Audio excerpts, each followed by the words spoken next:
Normally I only get bikes for an hour, a few hours maybe at a push, so you can't really form an opinion of what it's like to live with a bike unless you actually do. And on this occasion I've actually had the Vitpilen 701 for about a week now. So I've found some things out about it that I didn't necessarily find out on the day when I first took it out about a year and a half, 2 years ago.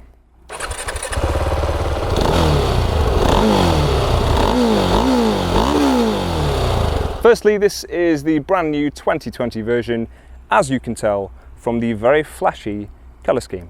The old one wasn't an ugly bike, but they've somehow managed to make it look even prettier.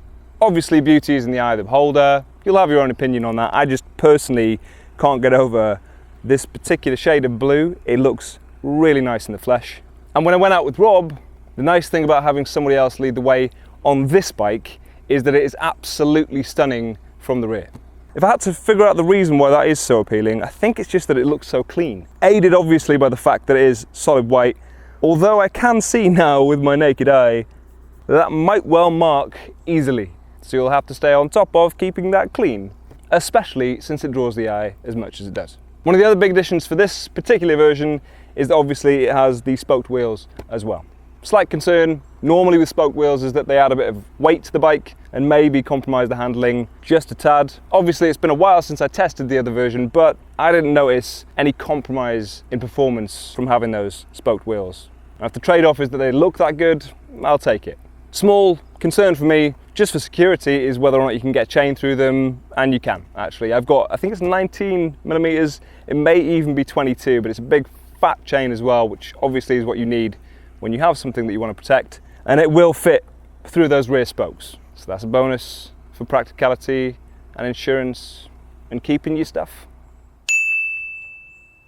For the rest of the rideability, it's business as usual.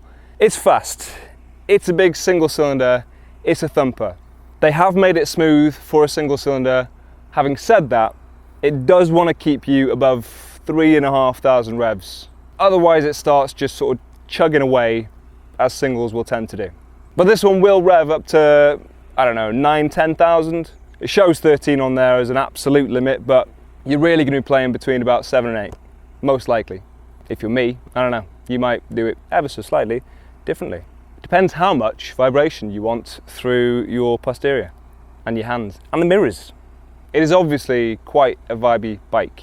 That is another characteristic of single cylinder motorcycles. Most of the time you're really only going to notice that on the motorway or when you're doing really high speeds, when perhaps you do want to check what's in your mirrors so you can tell whether or not you want to change lanes.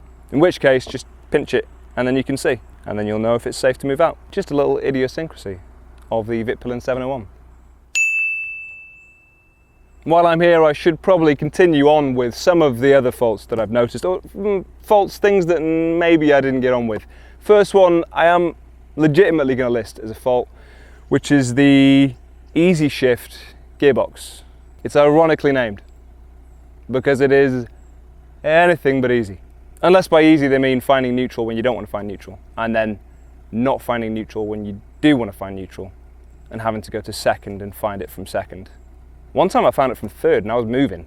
That was impressive. Having said that, when the gearbox is working well, it does work well, as does the quickshifter. And I mean that more from a standpoint of you don't notice it changing gear. Sometimes on lighter bikes, you get a bit more feedback. You'll change gear and you'll just feel it sort of jolt into the next one, and maybe the revs don't quite match. On this one, it matches well. Tiny addition or amendment is that since giving the bike back to Husqvarna, I actually had one of my viewers get in touch via Instagram by the name of Sam. This is his bike. He owns a Husqvarna. It's very pretty. He somehow managed to make a very attractive bike even more attractive. He says, if it helps with your review, some common issues they have is a leaking fuel tank that they are recalling now. The Easy Shift needs a dealer reset if the battery is reconnected in a particular order, and the clock has a tendency to fog up. Apart from that, they're brilliant. Agreed. Hope it helps. And it did. Thank you very much, Sam. Back to the video. Back to pretty pictures of the bike. Bye. I mentioned the fact that it is light. It is a light bike. That is a nice thing to live with. Or again, maybe it's double-edged. If you're going to do higher speed stuff and you're going to do long distance trips, it can get battered around a little bit by the wind. If you're zipping through town, it's quite good. And obviously it's quite fast. It's got a good power to weight ratio. That potentially could be a little bit dangerous because it does tempt you, let's say, into going a bit quicker than you probably should in town, taking chances and gaps that maybe you wouldn't on other bikes. It's light, it can punch and accelerate out of the way of stuff, it can brake pretty abruptly, so it does get away with it, but you do feel a little bit cheeky. When I say it's light, well, to be honest, you'll know my bike is, well, it's fat, it's just fat. The Honda CB1300 is about 250 kilograms or something around that. This one's like 150 to 160-ish. Check my stats, future Tim. But it doesn't really matter what it says on paper.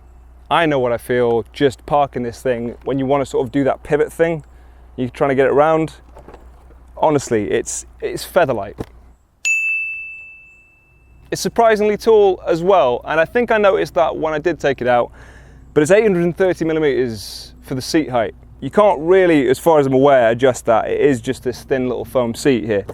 It's not the most comfortable thing in the world, but again, you're not going to be doing huge miles on it. However, it is maybe a tiny bit of a problem when you are going through town. You have to keep putting your feet down.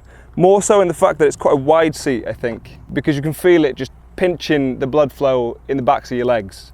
And after riding this thing the first time, bringing it back home, I did notice that my legs were absolutely killing after about an hour and a half, roughly, in the saddle. I've listed my height multiple times, but in case you missed it, I am 5'10". I think I have a 31-inch inside leg. That's perhaps more information than you need to know. But seriously, that's me, toes on both sides. And that's not flat foot, that is not heel down. If I go heel down, then my other foot is off. And vice versa, which is a pain. If you're stopping at lights, then you'll find that you will just be favouring one leg and keeping the other one off. Which, to be honest, is the cooler way to do it. Just do that. Put your hand on your thigh, and you're like, and what? Unless obviously you're taller, but then if you're taller, I'd say it's probably too small for you.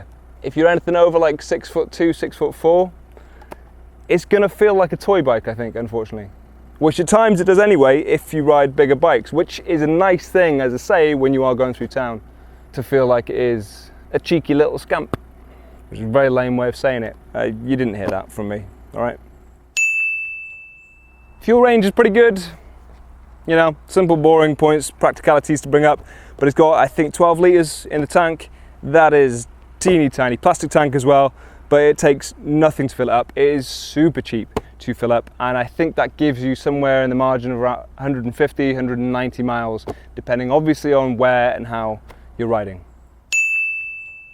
It is fast on acceleration, but you need to keep it ideally within a certain rev band. That'll be easier to find if the exhaust were louder.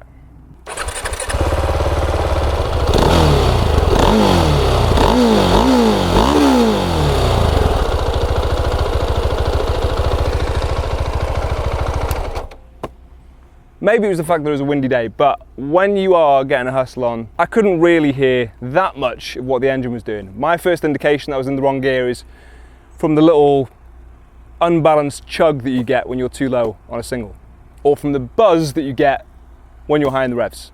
So in terms of sensors, it's the sensor touch that's telling you what the engine's doing and when to change gear, or the habit that you get into when you gel with a bike having owned it for longer.